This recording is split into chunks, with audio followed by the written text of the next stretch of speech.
ಮನೆಯಲ್ಲಿಲ್ಲ. ಬನ್ನಿ ಕೂತ್ಕೊಳ್ಳಿ.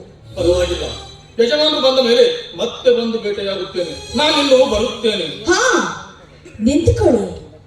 ಯಜಮಾನ್ರು ಮನೆಯಲ್ಲ ಅಲ್ಲ ಅಂದ್ರೆ ಏನಾಯ್ತು ನೋಡಿ.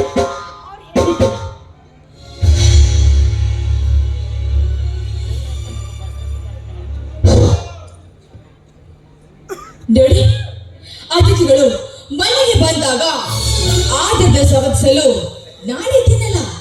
ನಾನು ರಾಜಶೇಖರ್ ಅವರ ಹೆಂಡತಿ, ಅಂದ್ರೆ ಅವರ ಅರ್ಧಾಂಗಿನಿ. ನನ್ನ ಹೆಸರು ಶಾಂತಲಾ ಅಂತ. ಅಂದ ಹಾಗೆ ತಾಯಿವಾರ ಅಂತ ನಂಗೆ ಗೊತ್ತಾಗ್ಲಿಲ್ಲ. ತಾವು ಬಂದ ಕಾರಣ? ನನ್ನ ಹೆಸರು ವಿಷಖಂಡ. ತಮ್ಮ ಫ್ಯಾಕ್ಟರಿಯಲ್ಲಿ ಮ್ಯಾನೇಜರ್ ಹುದ್ದೆ ಖಾಲಿ ಇದೆ ಎಂದು ಜಾಹೀರಾತು ನೋಡಿದೆ. ಅದಕ್ಕಾಗಿ ಯಜಮಾನರ ಜೊತೆ ಕೆಲಸದ ಬಗ್ಗೆ ವಿಚಾರಿಸಿಕೊಂಡು ಹೋಗೋಣ ಅಂತ ಬಂದೆ. ನನ್ನ ಪರಿಚಯವಂತೂ ಮಾಡಿದ್ದಾಯಿತು. ನಾನಿನ್ನು ಬರುತ್ತೇನೆ. ಯಾಕೆ ನನ್ನ ಜೊತೆ ಮಾತಾಡೋದಕ್ಕೆ ಬೇಜಾರ? ಇಲ್ಲ, ಯಜಮಾನ್ರ ಮನೆಯಲ್ಲಿಲ್ಲ. ಯಜಮಾನ್ರ ಹೆಂಡತಿ ಜೊತೆಗೆ ಹೇಗೆ ಮಾತಾಡಬೇಕಂತ ಸಂಕೋಚನ, ಅಥವಾ ಒಂಟಿ ಹೆಣ್ಣಿನ ಜೊತೆ ಮಾತಾಡೋದಕ್ಕೆ ಭಯಾನ?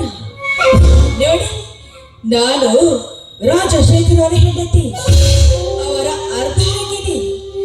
ಅವರ ಮಿಲಿನಲ್ಲಿ ನನಗೂ ಅರ್ಧ ಪಾಲಿದೆ. ಅದರಲ್ಲಿ ನಿಮ್ಮನ್ನ ನಮ್ಮ ಫ್ಯಾಕ್ಟರಿ ಮ್ಯಾನೇಜರ್ ಮಾಡಬೇಕೆನ್ನೋ ಜವಾಬ್ದಾರಿ ಕೂಡ ನನಗಿದೆ. ನೀವೇನು ಟೆನ್ಷನ್ ಮಾಡ್ಕೊಳಕ್ ಹೋಗ್ಬೇಡಿ. ನೋಡಿ,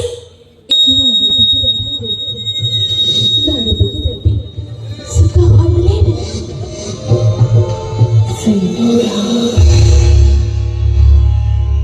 ಶಾಂತಲಾ, ಕಾಫಿ ತುಂಬಾ ರುಚಿಯಾಗಿದೆ.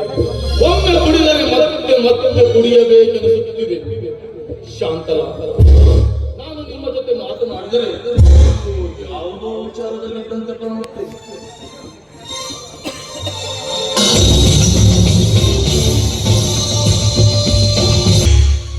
ನನಗಿನ್ನೂ ಮದುವೆ